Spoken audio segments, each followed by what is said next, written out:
بسم اللہ الرحمن الرحیم۔ السلام علیکم ناظرین، ابتدا کے ساتھ میں ہوں آپ کا میزبان سبوق سید۔ ناظرین، ربیع الاول کا مہینہ ہر مسلمان کے لیے انتہائی ادب کا، احترام کا مہینہ ہے۔ یہ وہ مہینہ ہے جس میں رحمت کائنات حضرت محمد مصطفیٰ صلی اللہ علیہ وآلہ وسلم نے جنم فرمایا، اور ہم یہ دیکھتے ہیں کہ پوری دنیا میں جب یہ مہینہ آتا ہے تو مختلف قسم کی تقاریب کا اہتمام کیا جاتا ہے، دعائیہ تقاریب کا اہتمام کیا جاتا ہے۔ اللہ کے رسول صلی اللہ علیہ وآلہ وسلم کے ساتھ محبت، عقیدت، انسیت کا مظاہرہ کرنے کے لیے مختلف جلوس ہم دیکھتے ہیں کہ وہ ہوتے ہیں۔ گھروں کے اندر ختم قرآن کا سلسلہ ہے وہ شروع ہو جاتا ہے، اور اسی طرح مختلف مکاتب فکر کے لوگ اللہ کے رسول کے ساتھ اپنی جڑت کا، اپنی عقیدت کا اظہار کرنے کے لیے مختلف جلسے جلوسوں کا بھی انعقاد کرتے ہیں۔ آج یہاں اسلام آباد میں ایک انٹرنیشنل کانفرنس ہو رہی ہے جس میں پاکستان سے ہی نہیں پوری دنیا سے علماء اکرام یہاں موجود ہیں، اور یہاں پہ اس تعلق کو مضبوط کرنے کے لیے، اس تعلق کی اہمیت کو لوگوں تک پہنچانے کے لیے علماء اکرام اپنے خطابات فرما رہے ہیں۔ آج کی ہماری یہ جو کانفرنس ہے،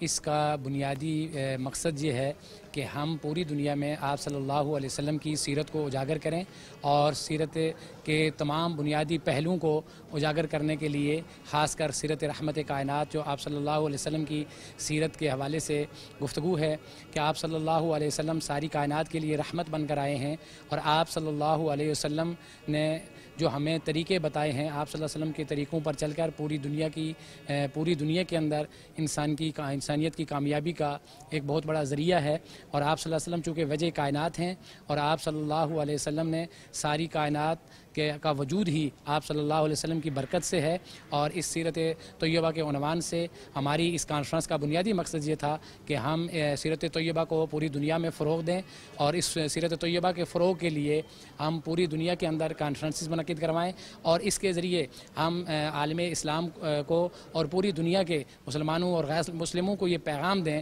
کہ نہ صرف آپ صلی اللہ علیہ وسلم کی سیرت مسلمانوں کے لیے رحمت کا ذریعہ ہے، بلکہ ساری کائنات کے لیے آپ صلی اللہ علیہ وسلم جو ہے وہ رحمت کا ذریعہ ہے۔ تو آپ صلی اللہ علیہ وسلم کی سیرت کے مختلف پہلوؤں کو اجاگر کرنے کے لیے، اور آپ صلی اللہ علیہ وسلم کی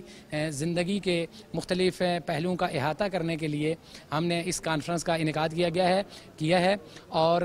یہ جو سیرت کے حوالے سے کانفرنس منعقد ہو رہی ہے، ہمارا بنیادی مقصد یہ ہے کہ ہم اس کانفرنس کے ذریعے اقوام متحدہ اور عالمی اداروں کو یہ پیغام دیں کہ ہم آپ صلی اللہ علیہ وسلم کی جو وجہ کائنات ہیں، ان کی وجہ سے جس کائنات کا ظہور ہوا ہے، تو آپ صلی اللہ علیہ وسلم کے عزت اور ناموس کے لیے، آپ صلی اللہ علیہ وسلم کے ناموس کے تحفظ کے لیے مسلمان کسی صورت میں بھی اس ناموس تحفظ کے حوالے سے کوئی سودہ بازی نہیں کریں گے، اور ہر صورت میں ناموس تحفظ آپ صلی اللہ علیہ وسلم کے ناموس کا تحفظ کریں گے انشاءاللہ العزیز۔ وہ وقت دور نہیں ہے جب آزاد کشمیر، پاکستان اور پوری دنیا میں آپ صلی اللہ علیہ وسلم کی سیرت کے مختلف پہلوؤں کو پوری دنیا کے اندر اجاگر کیا جائے گا، اور ہم یہ چاہتے ہیں کہ ہم سیرت کے مختلف پہلوؤں پہ یہ پروگرام کر کے، اسی طرح رحمت کائنات کے حوالے سے جو ہم نے ہماری جو فاؤنڈیشن کا بنیادی مقصد ہے کہ ہم آپ صلی اللہ علیہ وسلم کی صفت رحمت کو پوری دنیا میں عام کریں، اور اس عام کرنے کی وجہ سے پوری دنیا کے اندر یہ پیغام جائے کہ آپ صلی اللہ علیہ وسلم کی وجہ سے یہ کائنات ہے، تو آپ صلی اللہ علیہ وسلم کے بغیر اس کائنات کا وجود باقی رہنا مشکل ہے۔ تو اس لیے آپ صلی اللہ علیہ وسلم کے عزت ناموس کے لیے ہم انشاءاللہ تعالی ہر طرح کی قربانی دیں گے، اور پوری دنیا کے لوگوں کو آپ صلی اللہ علیہ وسلم کی سیرت کے حوالے سے آگاہ کرتے رہیں گے۔ اللہ تبارک و تعالیٰ سے دعا ہے کہ رب العالمین ہم سب کو آپ صلی اللہ علیہ وسلم کے سیرت کے مختلف پہلوؤں کو، ان کی زندگی کو اپنانے کی توفیق نصیب فرمائے۔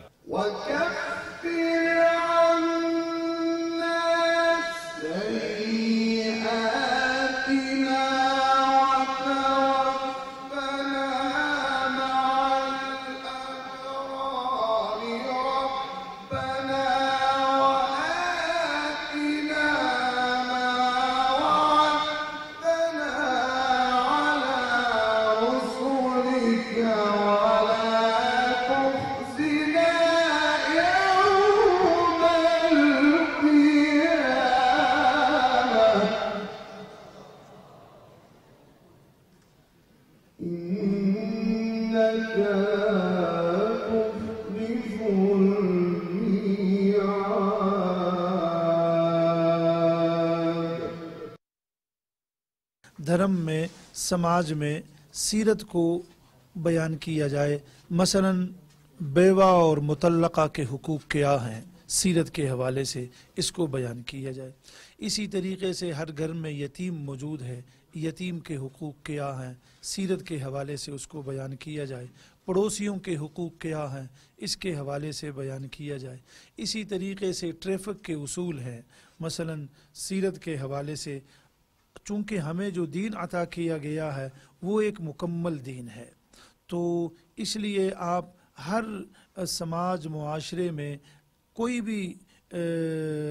پہلو ہے، کوئی بھی معاملہ ہے، آپ سیرت طیبہ سے وہاں سے آرام سے رہنمائی لے سکتے ہیں۔ اسی طریقے سے تجارت کا کوئی موضوع ہے، جدید بینکاری نظام ہے، مثلاً آپ صلی اللہ علیہ وسلم کی ایک مختصر سی حدیث ہے، لا ضرر ولا ضرار فی الاسلام، کہ نقصان دینا بھی نہیں ہے اور نقصان اٹھانا بھی نہیں ہے۔ تو مکمل بزنس جو ہے وہ اس حدیث کے اردا گرد ہی آپ اس کو لے سکتے ہیں۔ جیسے قرآن کریم کی یہ آیت مبارکہ ہے، لا نفرق بین احد من رسلہ، کہ ہم رسولوں کے درمیان میں کوئی تفریق نہیں کرتے۔ ہمارے گھر میں حضرت داؤد علیہ السلام کے مبارک نام کا لڑکا بھی موجود ہے، اور حضرت مریم سلام اللہ علیہا مبارک نام کی ایک خاتون بھی موجود ہے۔ تو ایک تو یہ بھی ان کو ذرا سمجھا دیا جائے، ایک بات۔ اور ایک یہ ہے کہ آپ جو یہ فرما رہے ہیں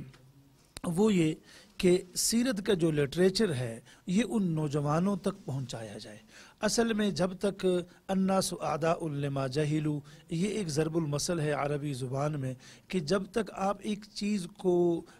پرکھتے نہیں ہیں، پڑھتے نہیں ہیں، سمجھتے نہیں ہیں، جانتے نہیں ہیں، آپ اس کے جاہل ہوا کرتے ہیں۔ لیکن جب آپ اس کو دیکھ لیتے ہیں، مشرکین مکہ جو مکی زندگی میں ایک اس کا بھی وہ بڑا ہی اہتمام کرتے تھے، اور یہ سیرت نگاروں نے، علامہ شبلی نعمانی نے اور مولانا منصور پوری نے رحمت للعالمین میں، اور تقریباً تمام سیرت نگاروں نے اس کو لکھا ہے کہ وہ لوگوں کو منع کرتے تھے کہ کوئی آقا سے ملاقات نہ کرے، اور اس کی بنیادی وجہ یہ ہوتی تھی کہ وہ صاحب جب آقا سے وہ ملاقات کر لیتے تھے، مثلاً ابو ذر غفاری کا جو قبیلہ ہے وہ رہزن لوگ ہیں، حدیث میں اس کا تذکرہ موجود ہے، لیکن وہ آئے، انہوں نے اپنے بھائی کو بھیجا اور انہوں نے آ کر آقا سے پوچھا، ممن انت وما انت، آپ کون ہیں اور آپ کے اہداف کیا ہیں؟ تو آپ صلی اللہ علیہ وسلم نے فرمایا، جہاں تک آپ میرے بارے میں پوچھتے ہیں تو میں تو محمد بن عبداللہ ہوں، اور جو آپ پوچھ رہے ہیں صلی اللہ علیہ وسلم کہ آپ کے اہداف مستقبل میں اور فیوچر میں کیا ہیں، تو وہ پھر آپ نے وہی آیت مبارکہ پڑھی جو حضرت عمر بن عبدالعزیز نے اپنے زمانے سے لے کے اب تک وہی آیت ہم جمعے کے خطبے میں پڑھتے آ رہے ہیں، ان اللہ یأمر بالعدل والاحسان وایتاء ذی القربى وینہی عن الفحشاء والمنکر والبغی۔ اب اس میں 3 کام کرنے کے بتائے گئے اور 3 کام سے ان کو روک دیا گیا۔ جب یہی وفد واپس گیا تو انہوں نے اسی کو بنیاد بنایا کہ جب ہم نے آقا سے پوچھا تو آپ صلی اللہ علیہ وسلم نے اپنا تعارف تو مختصر لفظوں میں کرایا، اور جب نبی اکرم صلی اللہ علیہ وسلم نے اپنے اہداف بتائے وہ ذرا طویل طریقے سے بتا دیے۔ آپ کو معلوم ہے کہ ہیومن رائٹس کا باقاعدہ چارٹر آف ڈیموکریسی کے اندر ایک لا ہے، آرٹیکل موجود ہیں کہ کوئی بھی کسی کے جذبات کو مجروح نہ کرے، کوئی کسی کی دل آزاری نہ کرے۔ لیکن آپ دیکھتے ہیں کہ ہر کچھ عرصے بعد امام الانبیاء محمد مصطفیٰ صلی اللہ علیہ وآلہ وسلم کی توہین کی جاتی ہے۔ کبھی آپ کے کارٹون چھاپے جاتے ہیں، کبھی آپ کے خاکے چھاپے جاتے ہیں، کبھی اخبارات میں، کبھی آپ کے کارٹونوں کا کمپٹیشن مقابلہ کرایا جاتا ہے، کبھی فرانس، جرمنی، ڈنمارک۔ اسی طریقے سے لاسٹ کچھ ٹائم پہلے انڈیا کے اندر نورپور شرما نے آقا علیہ الصلوۃ والسلام کی گستاخی کی، توہین کی۔ اب جب وہ توہین کرتے ہیں پوری دنیا کے اندر پیس اور امن تباہ ہو جاتا ہے۔ ظاہر ہے آقا علیہ السلام کے ساتھ عقیدت مند کروڑوں مسلمان موجود ہیں جن کے جذبات مجروح ہوتے ہیں، اس بات کو برداشت نہیں کر سکتے، تو پیس اور امن تباہ ہو جاتا ہے۔ ہم یہ چاہتے ہیں دنیا میں امن قائم ہو، پیس قائم ہو۔ وہ کیسے ممکن ہے؟ اب وہ اس طریقے سے ممکن ہے کہ آپ دیکھیں کہ دنیا کے اندر 9 اسلامی کنٹریز ایسے ہیں کہ جہاں پر گستاخ رسول کی سزائے موت ہے، اور 12 اسلامی ممالک ایسے ہیں کہ جہاں پر گستاخ رسول کی سزا عمر قید ہے. اور اسی طریقے سے یورپین کنٹریز کے اندر، جرمنی کے اندر، انڈیا کے اندر گستاخ رسول کی سزا موجود ہے. لیکن جب بین الاقوامی سطح پہ جیسے ہیومن ٹریفکنگ کا قانون ہے، منی لانڈرنگ کا قانون ہے، سائبر کرائم کا قانون ہے کہ کوئی انٹرنیشنل سطح پہ کوئی بھی منی لانڈرنگ کرے تو اس کے خلاف کیس بنتا ہے اور وہ اریسٹ ہوتا ہے. افسوس یہ ہے کہ بین الاقوامی سطح پہ بلیسفیمی کا قانون نہیں ہے، تحفظ ناموس رسالت کا قانون نہیں ہے. آج پاکستان میں کوئی گستاخی کرے تو اس کے خلاف 295C کے تحت کارروائی ہوتی ہے. کوئی قرآن پاک کی گستاخی کرے 298B کے تحت ہوتی ہے. کوئی صحابہ کرام اہل بیت اعظام کی کرے 298A کے تحت کارروائی ہوتی ہے. لیکن اب یہ قانون ہونے سے پاکستان میں امن قائم ہوا کہ لوگ اپنے ہاتھ میں قانون نہیں لے رہے، لوگ کسی کا مرڈر نہیں کر رہے، کسی کو قتل نہیں کر رہے، گستاخ رسول کو قتل نہیں کر رہے، قانون سے امن قائم ہوا. اگر ہم یہ چاہتے ہیں کہ بین الاقوامی سطح پہ امن قائم ہو تو یہ بہت ضروری ہے. میرا یہ میسج ہے، یہ پیغام ہے آپ کی طرف سے. میں آپ کا شکریہ ادا کرتا ہوں کہ آپ اس پیغام کو چلائیں، اس میسج کو چلائیں، پوری دنیا میں عام کریں کہ بین الاقوامی سطح پہ تحفظ ناموس رسالت کا قانون سازی ہونی چاہیے. بلیسفیمی پہ قانون سازی ہو، قانون بنے. اگر کوئی بھی کہیں گستاخی ہو، کوئی گستاخی کرے تو اس کے خلاف انٹرنیشنل کورٹ آف جسٹس میں پٹیشن فائل ہو سکے. آج آپ نے دیکھا سلمان رشدی پہ حملہ ہوا، کیوں؟ وہ گستاخ ہے اور وہاں جا کے بیٹھا ہوا ہے. تسلیمہ نسرین ہے، وہاں جا کے بیٹھی ہوئی ہے. ایسے بے شمار اور گستاخ ہیں جو گستاخیاں کر کے یورپین کنٹریز میں جا کے وہاں پر بیٹھ جاتے ہیں. اور یہ قانون ہونا، یہ ہیومن رائٹس کی وائلیشن ہوتی ہے، ہمارا بنیادی حق ہے. اب آپ دیکھیں کہ آسٹریا کی کورٹ کا فیصلہ ہے اکتوبر 2018 کا. میرے پاس اس کی کاپی موجود ہے، اگر آپ کے میں آپ کو دکھا سکتا ہوں، ابھی موجود ہے میرے پاس. ٹھیک ہے، آسٹریا کی کورٹ نے یہ چیز اس میں مینشن کی ہے کہ آزادی اظہار رائے کا مطلب یہ نہیں کہ آپ کسی کے جذبات مجروح کریں، اور مینارٹیز کا مطلب یہ نہیں ہے کہ آپ دوسروں کے جذبات مجروح کریں. اب آپ دیکھیں اسلام کیا کہتا ہے. اسلام مینارٹیز کے حقوق کا تحفظ کرتا ہے. اسلام حضرت عیسیٰ علیہ السلام کا احترام کا درس دیتا ہے. موسیٰ علیہ السلام، تمام انبیاء کرام، سابقہ آسمانی کتب کا اس کی تحفظ کا، اس کی عزت احترام کا درس دیتا ہے.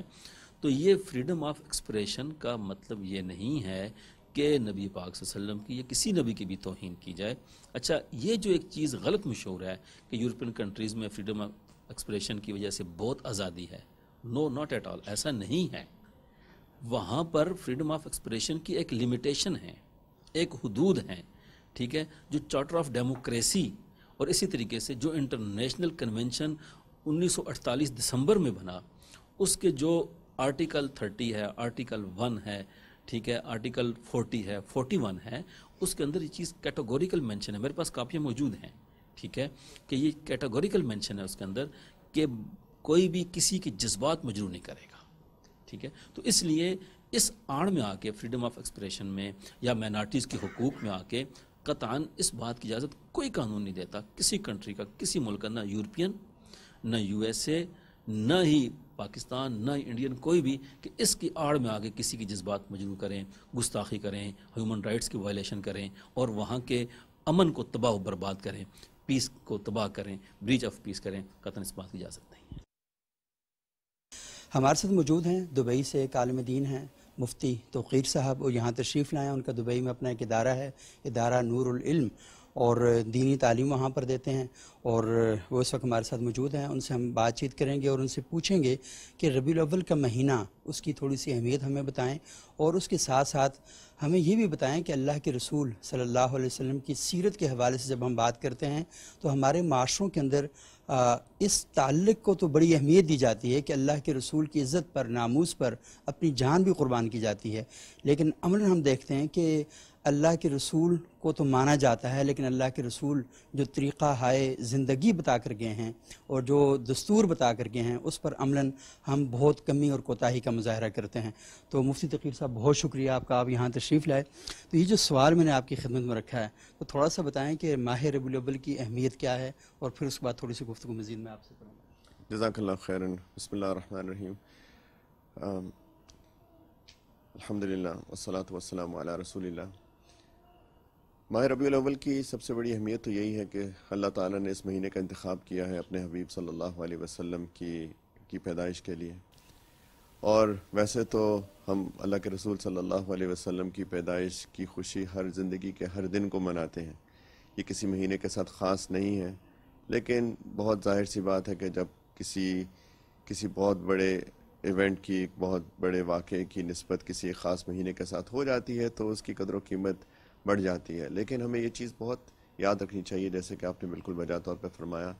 کہ اللہ تعالیٰ نے اپنے حبیب، اپنے رسول صلی اللہ علیہ وسلم کو بحیثیت نبی، بحیثیت رسول بھیجا تھا. اور جتنے بھی رسول آئے، جتنے بھی انبیاء کرام علیہ والسلام تشریف لائے، ان سب کی بعثت کا ایک ہی مقصد تھا کہ انسان کو دوبارہ سے انسان بنانا. اور اللہ تعالیٰ نے جو احکام ہمارے لیے نافذ کیے ہیں ان کو دوبارہ یاد کرانا، ان کی تجدید کرانا. تو یہ اللہ کے رسول سیدنا محمد صلی اللہ علیہ وسلم آخری نبی ہیں،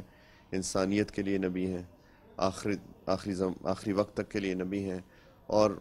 انہوں نے جو اس پیغام کے ساتھ وہ آئے وہ انسانیت کا پیغام تھا، محبت کا پیغام تھا. اور اسی لیے جو آیت مبارکہ کی ہم بار بار تلاوت بھی کرتے ہیں کہ وما ارسلناک الا رحمۃ للعالمین، کہ ہم نے آپ کو نہیں بھیجا مگر سارے عالم کے لیے رحمت بنا کر. تو اللہ کے رسول صلی اللہ علیہ وسلم ایک اخلاقیات کی، معاملات کی، معاشرت کی، اللہ کے ساتھ تعلق کے ساتھ ساتھ جو فرائض ہیں ہمارے، اللہ کے ساتھ عبادت ہے، اس کے ساتھ ساتھ انسانیت کی تکمیل کے لیے نبی بنا کر بھیجے گئے. اور جب ہم بات کرتے ہیں کہ اللہ کے رسول صلی اللہ علیہ وسلم کی سنت کی اتباع کی جائے، وہ اس لیے کیونکہ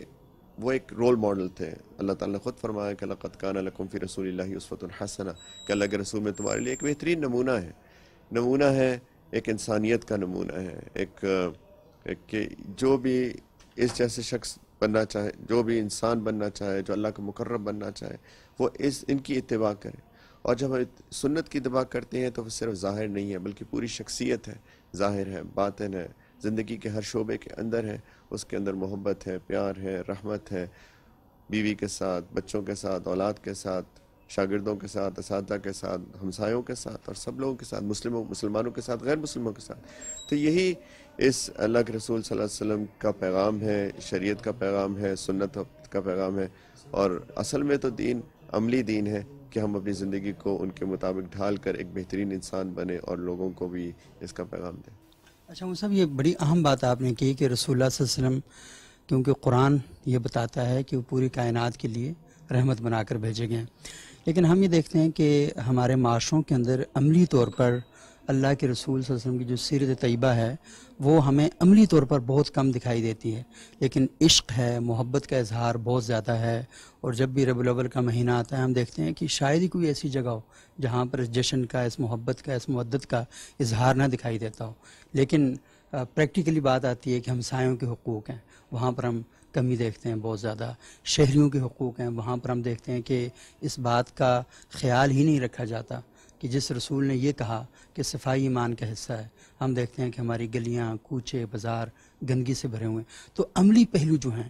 مطلب کتابوں پر کتابیں لکھی جا چکی ہیں، جلسوں پہ جلسے ہو رہے ہیں، جلوس آئے دن نہیں رکتے، محافل میلاد کا انعقاد صبح و شام ہو رہا ہے، لیکن عملی میدان میں ہم دیکھتے ہیں کہ بہت کمی ہے. تو وجہ کیا آپ کو دکھائی دیتی؟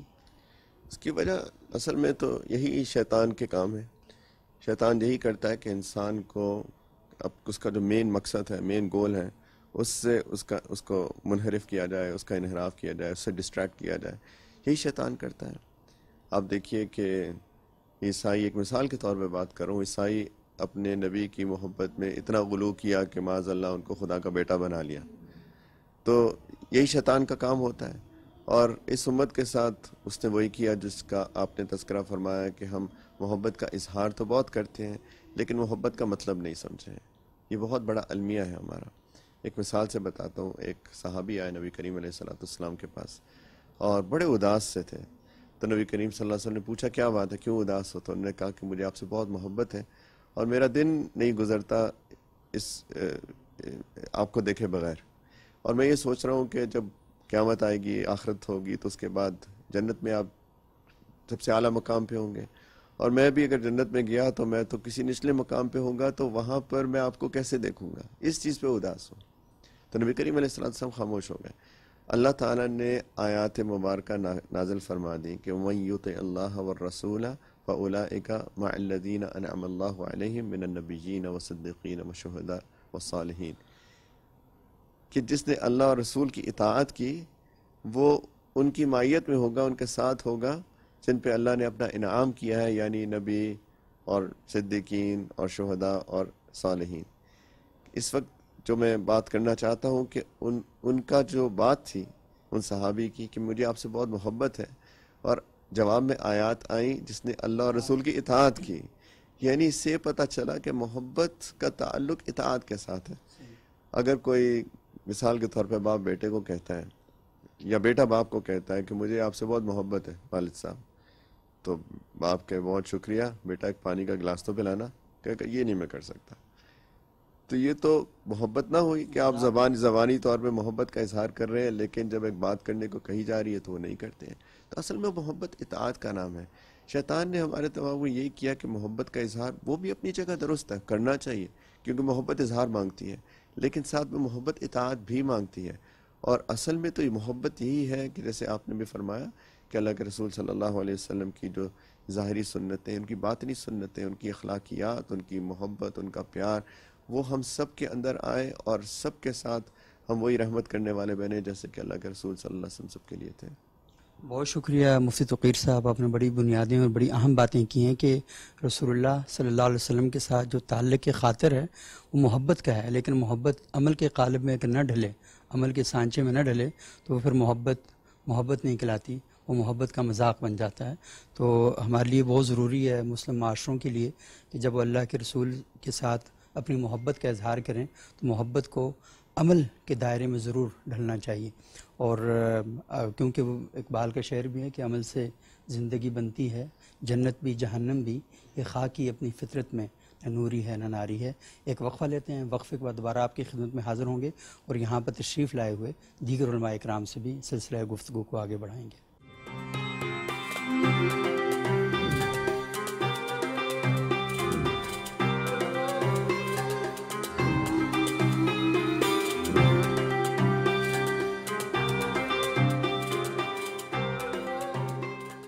آج ہم رحمت کائنات فاؤنڈیشن کے زیر اہتمام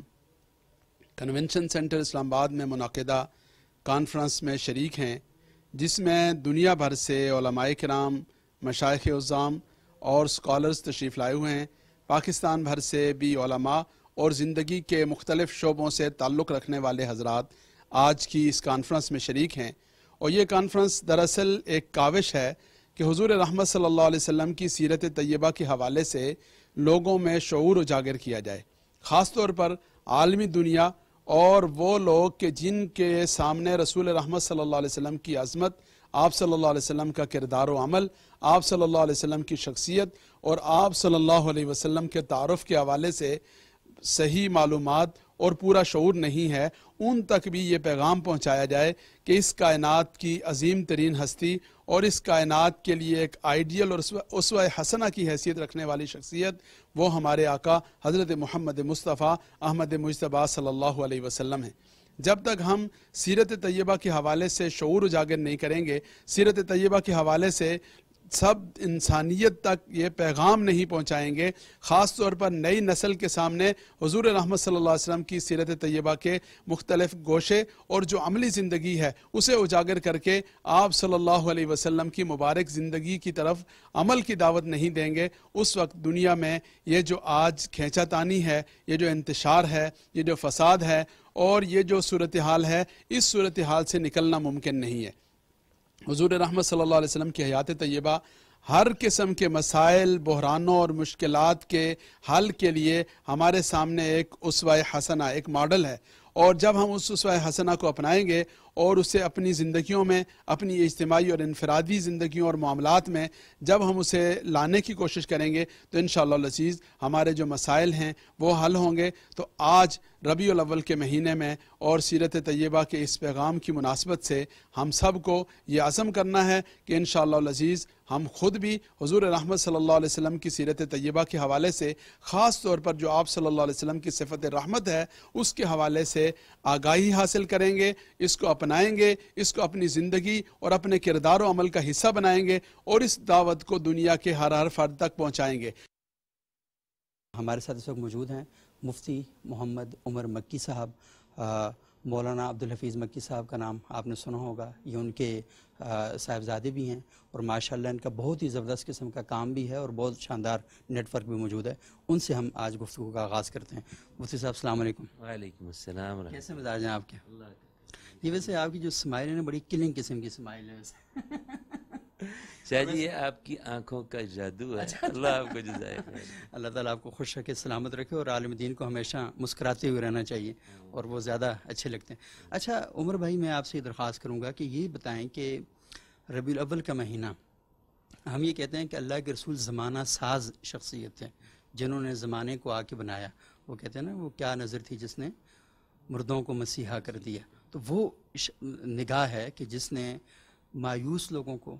سوسائٹی کے بگڑے ہوئے لوگوں کو، سوسائٹی کے متشدد لوگوں کو، جن کے پاس کوئی کاز ہی نہیں تھا دنیا کے بارے میں، تو ان کو اتنا منور کیا۔ تو میں تھوڑا سا آپ سے گزارش کروں گا کہ اللہ کے رسول صلی اللہ علیہ وسلم کی سیرت کا یہ جو پہلو ہے اس پر تھوڑی سی روشنی ڈالیں۔ شاہ جی اصل میں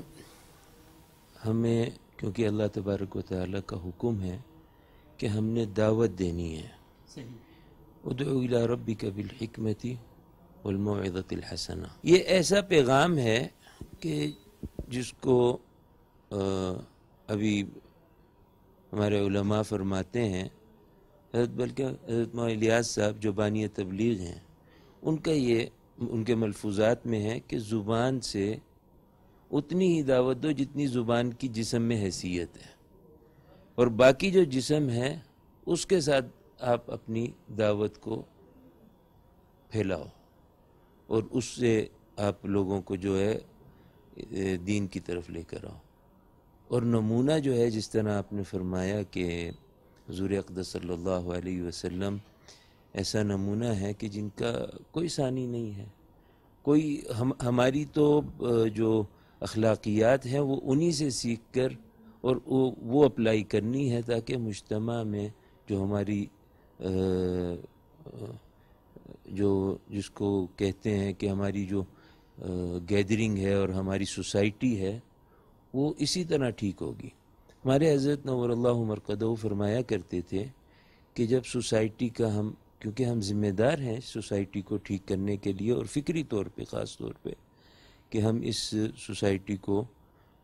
اس نہج پر لے کر جائیں جو حضور اقدس صلی اللہ علیہ وسلم نے ہمیں سکھایا ہے، تو اس کے لیے بجائے اس کے کہ ہم دوسرے سے شروع کریں، اپنے آپ سے ہم شروع کریں، اور جن کے ہم ذمہ دار ہیں، اپنی اولاد کے، اپنے بیوی بچوں کے، اپنے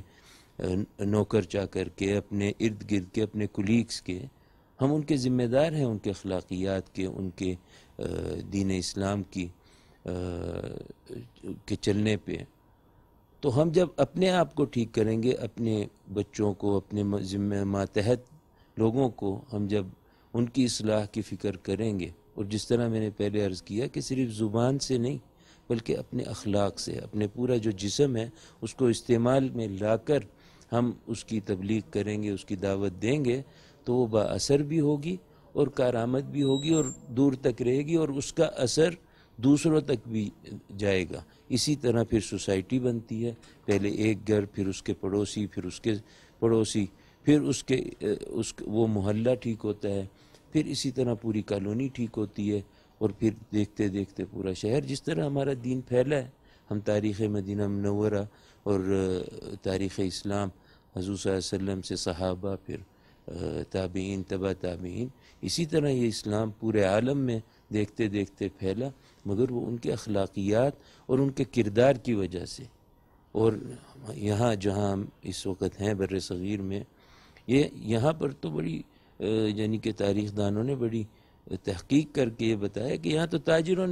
تاجر حضرات لے کر آئے تھے، اور تاجر تو مبلغ نہیں ہوتا، مگر انہوں نے اپنے اخلاق سے یہ بتایا کہ یہ جو ہے دین ہمیں یہ سکھاتا ہے۔ اور جہاں تک رہی بات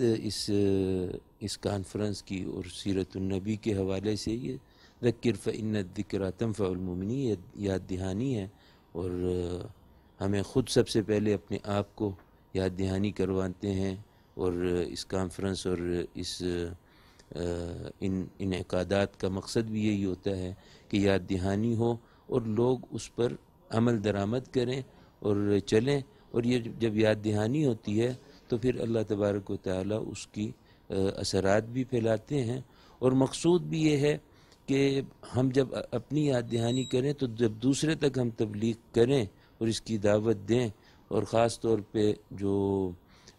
کفر ہے اور مغربی لوگ ہیں ان تک جب ہم یہ بات پہنچائیں تو ہم ان کو ان کی حد پر روکیں کہ وہ عصایت رسول صلی اللہ علیہ وسلم یا ان کی گستاخی کرنے سے اس باز بھی آئیں، اور جو ہے ان کو یہ سمجھ آئے کہ ہم جو یہ اطاعت کر رہے ہیں اس کے کیا نقصانات ہیں اور کس کی کر رہے ہیں، تاکہ یہ ہم اپنے کردار کو جب ٹھیک کریں گے تو صحیح معنوں میں ان کو اس بات کی سمجھ آئے گی کہ ہم کس کے بارے میں بات کر رہے ہیں۔ تو اللہ تبارک و تعالی ہمیں یہ توفیق دے کہ ہم اپنے اخلاق سے اور اپنے کردار سے ہم یہ دعوت دے سکیں، اور ان سیرت کی کانفرنس اور ایسی مجالس کا انعقاد کا مقصد بھی یہ ہوتا ہے کہ ہمیں یادداشت بھی ہماری صحیح ہو اور اس پر عمل بھی ہم کر سکیں۔ اللہ تبارک و تعالی آپ کو بھی جزائے خیر دے کہ آپ ایک ذریعہ بنے ہیں، اور تمام ذریعے جتنے بھی ہیں اس کو استعمال میں لا کر یہ دین کا پیغام پھیلانا یہ ہماری ذمہ داری ہے۔ اللہ آپ کو بہت جزائے خیر دے۔ حضور اقدس صلی اللہ علیہ وسلم کی سیرت طیبہ ایسی چیز ہے کہ صرف مسلمان نہیں، دنیا کے ہر شخص اس سے واقف ہونا ضروری ہے، اس لیے کہ دنیا میں جو عظیم شخصیتیں آئی ہیں جنہوں نے دنیا کی تاریخ میں ایک اچھا رول ادا کیا ہے، جن کی وجہ سے انسانیت میں ایک اچھی تبدیلی آئی ہے، ان سے واقف ہوں گے تو ہمیں بھی معلوم ہوگا کہ ہم ایک اچھے معاشرے کو کیسے قائم کر سکیں، اور اس معاشرے کو ہم دنیا کے سامنے کیسے پیش کر سکیں۔ معاشرے کے اندر یقیناً ہر دور کے اندر کچھ نہ کچھ خرابیاں آتی رہتی ہیں، فتنے اٹھتے رہتے ہیں، ان فتنے کا کیسے مقابلہ کیا جائے۔ تو اس کے لیے ضروری ہے کہ جن شخصیات نے کامیاب ہو کے اس معاشرے کو، گندے معاشرے کو اچھے معاشرے میں تبدیل کیا ہے، تو ان کی تاریخ جب سے ہم واقف ہوں گے تو پھر ہمیں معلوم ہوگا کہ ہم کیسے اپنے وقت کے اندر اپنے وقت کے تقاضوں کو سامنے رکھتے ہوئے اس معاشرے میں تبدیلی لائیں۔ ورنہ اگر ہر دور کے لوگ نئے سرے سے شروع کریں گے ہر چیز کو، اگر مثلاً تعمیری کام ہے تو جو تعمیری کام ہے اگر ہم نئے سرے سے شروع کریں، جہاں سے انسانیت نے ابتدائی تعمیر خیمے بنانے شروع کیے تھے، اور ہم کہیں وہاں پہلے وہ بنائیں گے، اس کے بعد پھر چھوٹی بلڈنگیں بنائیں گے، پھر اس کے بعد ہم بڑی بلڈنگوں پہ آئیں گے، تو ہم کبھی بھی آگے نہیں ترقی نہیں کر سکتے۔ تو جن حضرات نے پرانی ادوار میں کام کیا اس لائن میں، ہم ان کے کام سے متعارف ہو کے اور اس کو بڑھاتے ہوئے پھر ہم آگے بڑھ جاتے ہیں۔ اسی طرح سے اخلاقیات میں، معاشرے کو ٹھیک کرنے میں جن حضرات نے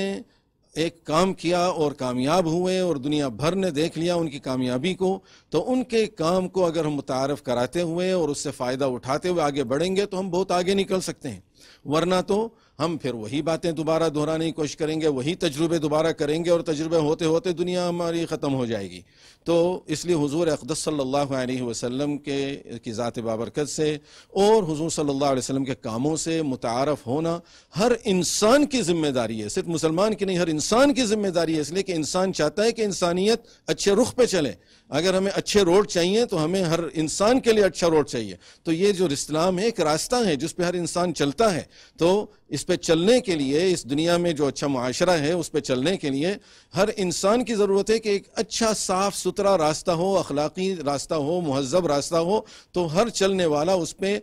پرامن طور پہ چل سکے اور باعزت چل سکے۔ آج کل کے معاشرے میں مسئلہ ہی یہ ہے کہ جن لوگوں کو کسی بھی قسم کی حیا، اخلاق اور اس سے کسی تمیز کچھ نہیں ہے، وہ چاہتے ہیں کہ پورا ہمارا جو معاشرہ ہے وہ اسی بگاڑ کے اندر چلا جائے، اور اس بگاڑ کے اندر چلانے کے لیے ان کی سب سے پہلی سازش یہ ہوتی ہے کہ جو کامیاب حضرات تھے تاریخ میں، جنہوں نے دنیا کو برائی سے بچا کے اچھائی کی طرف لگایا، ان سے توڑا جائے۔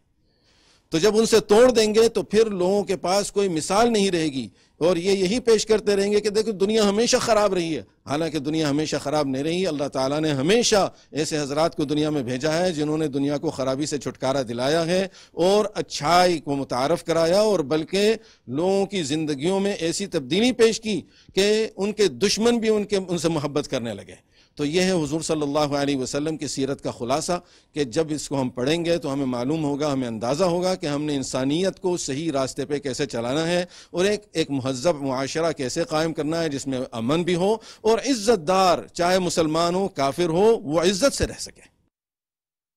ناظرین، اس وقت ہمارے ساتھ موجود ہیں وفاق المدارس العربیہ پاکستان کے سیکرٹری جنرل جناب مولانا قاری محمد حنیف جلندری صاحب، اور قاری صاحب پاکستان میں جو مدارس کا سب سے بڑا نیٹ ورک ہے وفاق المدارس العربیہ پاکستان، اس کے سیکرٹری جنرل ہیں، ممتاز عالم دین ہیں، جامعہ خیر المدارس ملتان کے محتمم ہیں۔ تو ان کے ساتھ ہم گفتگو کرتے ہیں سیرت النبی کے حوالے سے۔ قاری صاحب بہت شکریہ آپ کا۔ قاری صاحب یہ بتائیے گا کہ ربیع الاول کے مہینے میں ہم بہت سی محافل کا، اس کے جو اجتماعات ہوتے ہیں ان کا انعقاد کرتے ہیں، آپ نہیں سمجھتے کہ اس مہینے میں اگر ہم مدارس کی سطح پر کوئی ایسی مہم کا آغاز کریں کہ کیونکہ مدارس میں بچے پورا سال پڑھ رہے ہوتے ہیں، تدریس اور درس و تدریس سارا جاری رہتا ہے، کوئی اس مہینے کو اگر خاص کر دیا جائے کہ اس مہینے میں جو طلبہ ہوں مدارس کے یا طالبات ہوں، وہ اگر گلی کوچے کی سطح پر نکل جائیں، محلوں کی سطح پر نکل جائیں اور یہ پیغام دیں کہ اللہ کے رسول صلی اللہ علیہ وسلم کی جو سیرت ہے وہ عملاً کیسے نافذ کی جا سکتی ہے سوسائٹی میں، تو یہ کیسا رہے گا؟ حضور اکرم صلی اللہ علیہ وسلم کائنات کے لیے رحمت ہیں۔ جناب نبی کریم حضور اکرم صلی اللہ علیہ وسلم کی سیرت طیبہ کو اللہ نے ماڈل اور آئیڈیل قرار دیا ہے۔ سب سے پہلی بات تو یہ ہے کہ ہر مسلمان کو، خواہ وہ مرد ہو یا عورت ہو، بڑا ہو یا چھوٹا ہو، جس شعبے سے بھی تعلق رکھتا ہو، اسے جناب نبی کریم حضور اکرم صلی اللہ علیہ وسلم کی سیرت طیبہ کا مطالعہ کرنا چاہیے۔ ہم پر اپنے آپ کو جاننا اتنا ضروری نہیں ہے جتنا ہر ایک ہم پر حضور اکرم صلی اللہ علیہ وسلم کو جاننا ضروری ہے۔ اس حوالے سے میں یہ چاہوں گا کہ سیرت طیبہ کو اہمیت دی جائے، ہمارے نصاب تعلیم میں، ہمارے نظام تعلیم میں، ہمارے جتنے بھی تعلیمی ادارے ہیں، خواہ وہ سکول ہوں، کالج ہوں، یونیورسٹی ہوں، ہمیں وہاں باقاعدہ سیرت طیبہ کو ایک اہمیت کے ساتھ مستقل مضمون کے طور پر شامل ہونا چاہیے۔ جہاں شامل ہے اس پر توجہ ہونی چاہیے، اس کو باقاعدہ امتحان میں لانا چاہیے، اس کے نمبر بھی سب سے زیادہ ہونے چاہیے۔ دوسری بات جو آپ نے فرمائی، جناب نبی کریم صلی اللہ علیہ وسلم کی سیرت وہ اصل میں اپنانے کی چیز ہے، اور آج ہم اگر اپنا جائزہ لیں اور خود احتسابی کریں تو ہم جناب نبی کریم صلی اللہ علیہ وسلم سے محبت تو رکھتے ہیں، لیکن محبت کا جو لازمی تقاضا اطاعت ہے اس سے ہم کافی حد تک دور ہیں۔ قرآن کریم میں بھی اللہ نے فرمایا قُلْ إِن كُنتُمْ تُحِبُّونَ اللَّهَ فَاتَّبِعُونِي يُحْبِبْكُمُ اللَّهُ، تو گویا محبت کے لیے اطاعت لازم ہے۔ حضرات صحابہ کرام رضوان اللہ تعالی عنہم اجمعین اور حضرات اہل بیت رضوان اللہ تعالی عنہم اجمعین نے حضور اکرم صلی اللہ علیہ وسلم کی سیرت کا پیغام دنیا میں اپنے قال سے کم اپنے حال سے زیادہ پہنچایا، یعنی اپنے قول سے کم اپنے عمل سے زیادہ پہنچایا۔ اس لحاظ سے ہمیں عملی کردار کی طرف آنا ہوگا، اور اس کے لیے جو آپ نے یہ بات فرمائی کہ مدارس کے طلباء اور طالبات ماہ ربیع الاول میں گلی گلی کوچا کوچا پھیلیں، سیرت کو عام کریں، میں سمجھتا ہوں یہ ہر مسلمان کی ذمہ داری ہے، خواہ وہ مدرسے کا طالب علم ہو، استاد ہو، یا مدرسے کی کوئی طالبہ ہو، یا کالج اور یونیورسٹی سے تعلق رکھتے ہوں۔ ہر مسلمان کو چاہیے کہ وہ نہ صرف ایک مہینے میں تو خاص طور پر ہم ذکر اس لیے کرتے ہیں کہ یہ آپ علیہ السلام کی ولادت کا مہینہ ہے، آپ کی دنیا میں تشریف آوری کا مہینہ ہے، مگر حضور علیہ السلام کی سیرت ہماری پوری زندگی کی ضرورت ہے، وہ ہمارے ہر سال کی ضرورت ہے، ہر مہینے کی ضرورت ہے، ہر دن کی ضرورت ہے، ہر رات اور دن کی ضرورت ہے، ہر صبح اور شام کی ضرورت ہے، ہر لمحے کی ضرورت ہے۔ اس لیے ہم جتنا حضور علیہ السلام کی سیرت کو اجاگر کریں گے اتنا ہی انشاءاللہ ہم پر اللہ کی رحمتیں اور برکتیں نازل ہوں گی۔ ہمیں آج گفتار کا غازی بننے کی بجائے کردار کا غازی بننا چاہیے۔ حضور اکرم صلی اللہ علیہ وسلم کی آمد کا یہ مبارک ربیع الاول کا مہینہ جہاں ہمیں ذکر رسول صلی اللہ علیہ وسلم کی دعوت دیتا ہے، وہاں ہمیں فکر رسول صلی اللہ علیہ وسلم کی دعوت بھی دیتا ہے کہ ہم حضور کے فکر کو اپنائیں اور حضور کے مشن کو اپنائیں. یہ میرے نزدیک زیادہ ضروری اور اہم ہے تاکہ ہماری زندگیوں میں انقلاب آئے. خود آپ دیکھیں جناب نبی کریم صلی اللہ علیہ وسلم کی احادیث دو طرح کی ہیں، قولی اور فعلی. قولی وہ ہیں جس میں حضور علیہ السلام کا فرمان یا ارشاد بیان ہوا، فعلی جس میں حضور کا کوئی عمل مبارک بیان ہوا. تو آپ اگر کسی بھی حدیث کی کتاب کو لے کر گنتی کریں تو آپ کو قولی احادیث کم ملیں گی اور فعلی احادیث زیادہ ملیں گی، جس کا مطلب یہ ہوا کہ آپ علیہ السلام نے اپنے قول سے کم اپنے عمل سے زیادہ تبلیغ اور دعوت کا کام کیا ہے، اپنے عمل سے زیادہ تعلیم دی ہے. اس لیے آج ہمیں بھی ضرورت ہے کہ ہم سیرت مصطفیٰ صلی اللہ علیہ وسلم کو اپنائیں. حضور علیہ السلام کی عزت و ناموس کے تحفظ کے لیے اپنی محنت کریں، اس کے چوکیدار بنیں، ختم نبوت کی حوالے سے اپنے عقیدے کو مضبوط کریں اور جگہ جگہ ہم ختم نبوت کی تعلیم دیں اور بتائیں لوگوں کو کہ عقیدہ ختم نبوت کیا ہے. میں سمجھتا ہوں کہ آج جو اسلام آباد میں رحمت کائنات فاؤنڈیشن کے زیر اہتمام بین الاقوامی کانفرنس ہو رہی ہے، اس کا بنیادی مقصد بھی حضور اکرم صلی اللہ علیہ وسلم کی سیرت طیبہ کو اجاگر کرنا ہے، عقیدہ ختم نبوت کا تحفظ ہے، ناموس رسالت کا تحفظ ہے. ناموس رسالت صلی اللہ علیہ وسلم کا تحفظ میں سمجھتا ہوں یہ ہمارا بنیادی فریضہ ہے، اور دنیا کا کوئی قانون بھی اس بات کی اجازت نہیں دیتا کہ اظہار رائے کی آزادی کی آڑ میں کسی کی توہین اور انسلٹ کی جائے. عالمی سطح پر ایسے قانون کی ضرورت ہے جس کی روح سے کسی بھی نبی اور پیغمبر کی، کسی بھی آسمانی مذہب اور آسمانی کتاب کی اور کسی بھی مذہب کے ماننے والوں کی مقدس شخصیات کی توہین کو قابل سزا، قابل تعزیر جرم قرار دیا جائے. اور اس کے ساتھ ساتھ اظہار رائے کی آزادی میں اور اہانت میں فرق کیا جائے. اظہار رائے کی آزادی اور چیز ہے، انسلٹ اور توہین کرنا یہ اور چیز ہے. یہ ہمیں فرق کو واضح کرنا ہوگا. بہت بہت شکریہ قاری محمد حنیف جلندری صاحب. ناظرین، قاری صاحب نے بہت ہی اہم دو باتیں کہی ہیں. ایک تو یہ ہے کہ دنیا کے اندر کسی بھی مذہب کے جو ماننے والے ہیں تو آزادی اظہار کی آڑ میں ایسے لوگوں پر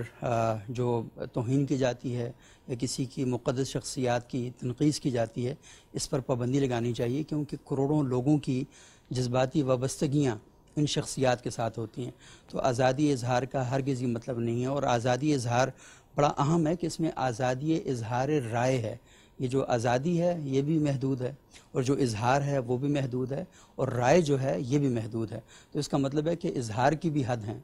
رائے کی بھی حد ہے، اور اسی طریقے سے جو اظہار ہے اس کی بھی حد موجود ہے. تو اگر آپ حدود کا تعین نہیں کریں گے اور بغیر حدود کے آپ آگے بڑھیں گے تو بہت سے مسائل معاشروں کے لیے پیدا ہو سکتے ہیں. اس وقت پوری دنیا میں جو سب سے بڑا مسئلہ اور المیہ ہے وہ یہی ہے کہ آزادی اظہار رائے والے کچھ لوگ ایسے ہیں کہ جو ان حدود کا تعین بھی نہیں کر رہے اور ان حدود کا احترام بھی نہیں کر رہے، جس کی وجہ سے پوری دنیا میں انتہا پسندی اور شدت پسندی جو ہے وہ عمل میں بھی اور رد عمل میں بھی دونوں جگہوں پر اپنا سر اٹھا رہی ہے. تو یہ بہت ہی اہم گفتگو تھی، اور ہم مزید بھی انشاءاللہ اس طرح کے پروگرام کرتے رہیں گے. آج کے لیے ہمارے پروگرام کا وقت ختم ہوا چاہتا ہے. انشاءاللہ اگلے پروگرام میں دوبارہ آپ سے ملاقات ہوگی. بہت شکریہ. اللہ حافظ.